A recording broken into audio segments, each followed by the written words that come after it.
Hello friends, तो आप सभी लोगों का स्वागत है हमारे ऑब्जेक्टिव क्लास में। आप लोग थ्योरी नहीं देखे होंगे तो जाकर थ्योरी देखिए पहले, उसके बाद में इस सब्जेक्टिव को लगाइए। और ये जो क्वेश्चन है बीपीएससी पीटी और बिहार दरोगा मेंस जो बिहार में एग्जाम हुए हैं लेटेस्ट, उसका क्वेश्चन आंसर लेकर आ गए हैं। आप लोग टेस्ट दीजिए और यहाँ से देखते हैं कितना नंबर आप लोग को आता है, और कमेंट भी कीजिएगा कितना नंबर आया। ठीक है फ्रेंड्स, तो स्टार्ट करते हैं क्वेश्चन नंबर 1 से। भारत का राष्ट्रपति कितनी बार पुनर्निर्वाचन चुनाव के लिए पात्र होता है? देखिए फ्रेंड्स, जो भारत के राष्ट्रपति होते हैं वह मतलब अनंत बार राष्ट्रपति के चुनाव में खड़ा हो सकते हैं, ध्यान रखिएगा। ठीक है ना, इसका कोई लिमिटेशन नहीं रखा गया है, तो ऑप्शन नंबर डी लगाकर चलिएगा। देखिए, संविधान में राष्ट्रपति का पुनर्निर्वाचन की कोई सीमा नहीं होती है। राजेंद्र प्रसाद फर्स्ट 2 बार राष्ट्रपति बन चुके हैं। ठीक है, ध्यान रखिएगा।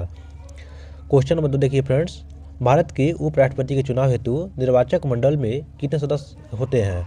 ध्यान रखिएगा, उपराष्ट्रपति का जो चुनाव होता है उसमें जो चुनाव मंडल में कितने सदस्य होते हैं, तो ऑप्शन नंबर ए हो जाएगा, 798 सदस्य होते हैं। ठीक है फ्रेंड्स, देखिए वर्तमान में कुल सदस्यों पर निर्भर होता है। ठीक है ना, ध्यान रखिएगा।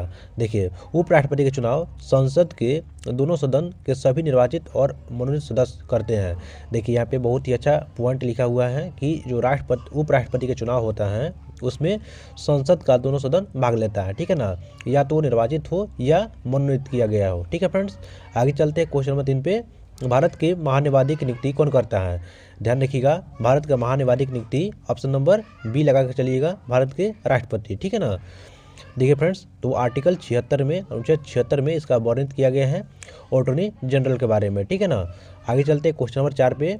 देखिए, राष्ट्रपति दिया हुआ है तो क्या हो जाएगा, संसद का एक हिस्सा होता है। देखिए फ्रेंड्स, तो संसद आर्टिकल 79 में मतलब कि वर्णित किया गया है। ठीक है ना, उसमें लोकसभा, राज्यसभा और राष्ट्रपति मिल करके संसद बनता है। ठीक है ना, ध्यान रखिएगा।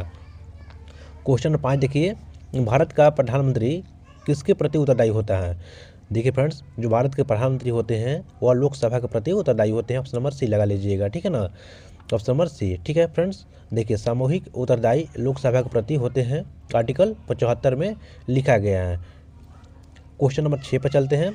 निम्नलिखित में से कौन संसद का जो कार्यवाही में भाग ले सकता है? ध्यान रखिएगा, संसद की कार्यवाही में भाग ले सकता है लेकिन मतदान नहीं कर सकता है। ठीक फ्रेंड्स, वो मतदान करने के लिए मतलब कि नहीं बना है। कौन है, तो ऑप्शन नंबर बी मतलब कि हो जाएगा, अटॉर्नी जनरल होता है। ठीक है ना, इसको महान्यायवादी बोलते हैं। देखिए फ्रेंड्स, ये क्या होता है कि संसद की कार्यवाही में जाकर के भाग ले सकता है और उसके बाद भाषण भी दे सकता है, लेकिन उसमें जो वोटिंग करने का आदेश उसको नहीं होता है। ठीक है, क्वेश्चन नंबर 7 देखिए, राष्ट्रपति अपनी शक्तियों का प्रयोग किसके द्वारा किया मतलब करता है?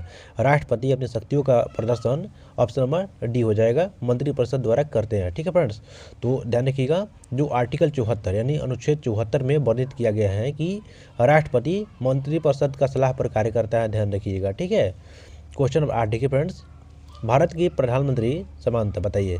भारत के जो प्रधानमंत्री लोकसभा का सदस्य होता है। ठीक है ना, तो मतलब कि ऑप्शन नंबर बी। लेकिन ध्यान रखिएगा कि जो प्रधानमंत्री होगा लोकसभा का सदस्य लगभग होते हैं, लेकिन राज्यसभा का भी सदस्य हो सकते हैं, कोई भी इशू नहीं हो सकता है। ठीक है ना, यानी राज्यसभा और लोकसभा का दोनों सदस्य हो सकते हैं प्रधानमंत्री, लेकिन यहाँ पे समानता बोल रहे हैं, यानी मतलब कि बहुत ज़्यादा स्थितियों में क्या होता है, तो लोकसभा के सदस्य होते हैं, जैसे हमारे प्रधानमंत्री मोदी जी हैं जो कि लोकसभा के सदस्य हैं। ठीक है, चलिए आगे चलते हैं क्वेश्चन नंबर 9 पे। देखिए फ्रेंड्स, यदि राष्ट्रपति उपराष्ट्रपति दोनों का पद रिक्त हो जाता है तो कौन मतलब कार्यभार संभालेगा, बताइए आप लोग।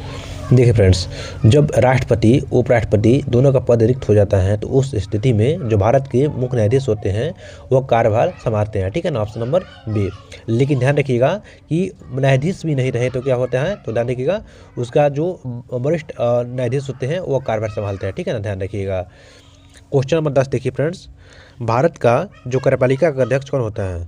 भारत का कार्यपालिका का अध्यक्ष, ध्यान रखिएगा, ऑप्शन नंबर ए हो जाएगा, राष्ट्रपति होता है। ठीक है, ध्यान रखिएगा। ठीक है, देखिए राष्ट्रपति संवैधानिक प्रमुख जबकि वास्तविक शक्ति प्रधानमंत्री के पास होता है, ध्यान रखिएगा फ्रेंड्स। ठीक है ना, राष्ट्रपति जो होता है संवैधानिक रूप से प्रमुख होता है लेकिन वास्तविक तौर पे प्रधानमंत्री होता है। ठीक है ना, क्वेश्चन नंबर 11 देखिए फ्रेंड्स, बोल रहा है कि जो भारत के राष्ट्रपति का चुनाव किसके द्वारा किया जाता है?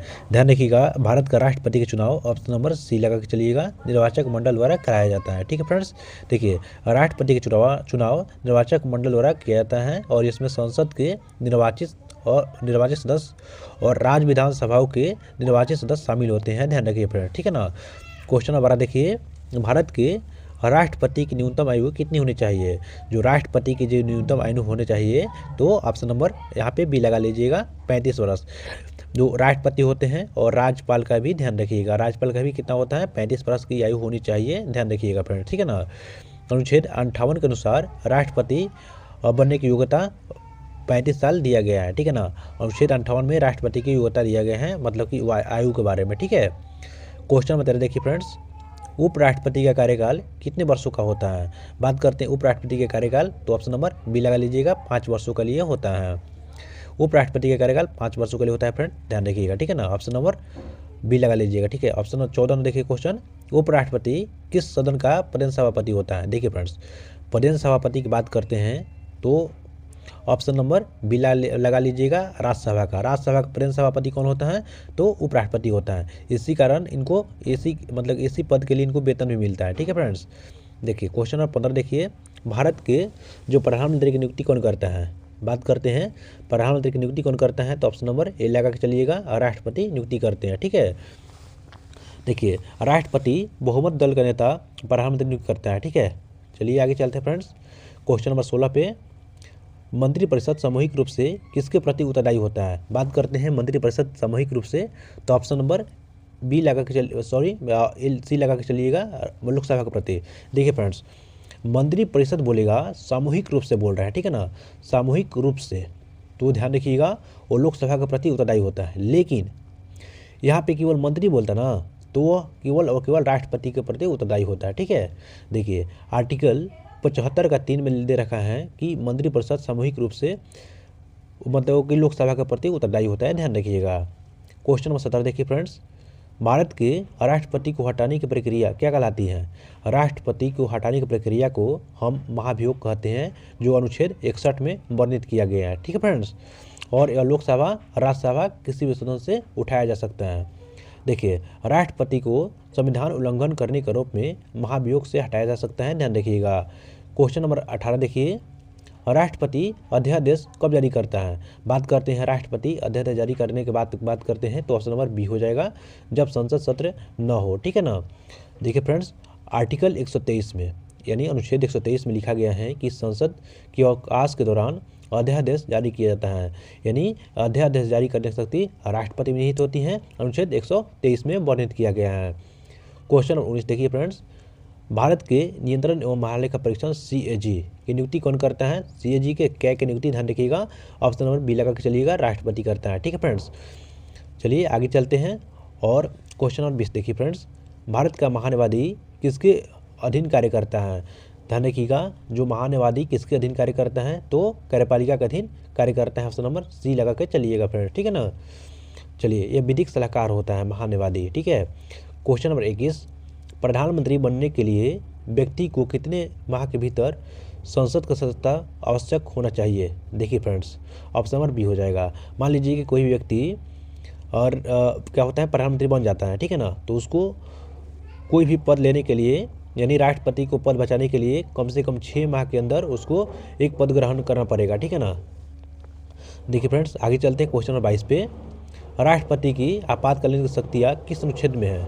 राष्ट्रपति के मतलब कि आपातकालीन शक्तियाँ आप ऑप्शन नंबर यहाँ पे डी लगा लीजिएगा। ठीक है ना, आर्टिकल 352, 56 और 60 में। 52 में क्या लिखा गया है? देखिए फ्रेंड्स, 52 में राष्ट्रीय आपातकाल, 56 में ध्यान रखिएगा जो राष्ट्रपति शासन, 60 में वित्तीय आपातकाल है। ठीक है, ध्यान रखिएगा। चलिए फ्रेंड्स आगे चलते हैं। क्वेश्चन 23 पे, भारत के जो वास्तविक कार्यपालिका कौन होता है? वास्तविक कार्यपालिका ध्यान रखिएगा, ऑप्शन नंबर सी हो जाएगा, मंत्रिपरिषद में। ठीक है, देखिए फ्रेंड्स, राष्ट्रपति संवैधानिक प्रमुख हैं, वास्तविक शक्ति मंत्रिपरिषद के पास होती है। ठीक है ना, क्वेश्चन नंबर 24 देखिए, राज्यपाल की नियुक्ति कौन करता है? तो ध्यान रखिएगा, राज्यपाल का जो नियुक्ति होता है, ऑप्शन नंबर सी लगा के चलिएगा, राष्ट्रपति करते हैं। ठीक है, राज्यपाल की नियुक्ति राष्ट्रपति द्वारा की जाती है फ्रेंड्स, ध्यान रखिएगा। 25 नंबर आज का लास्ट क्वेश्चन है, राष्ट्रपति के वेतन एवं मतलब वेतन निधि दिया जाता है। ध्यान रखिएगा, राष्ट्रपति का जो वेतन होता है वो संचित निधि से दिया जाता है। ऑप्शन नंबर ए लगा के चलिएगा, ठीक है ना।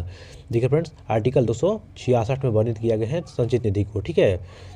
चलिए फ्रेंड्स, वीडियो अच्छी लगी तो लाइक कीजिएगा और ऐसे ही टॉपिक के लिए हमें चैनल को सब्सक्राइब कर लीजिएगा। मिलते हैं नेक्स्ट वीडियो में, तब तक के लिए जय हिंद, जय भारत।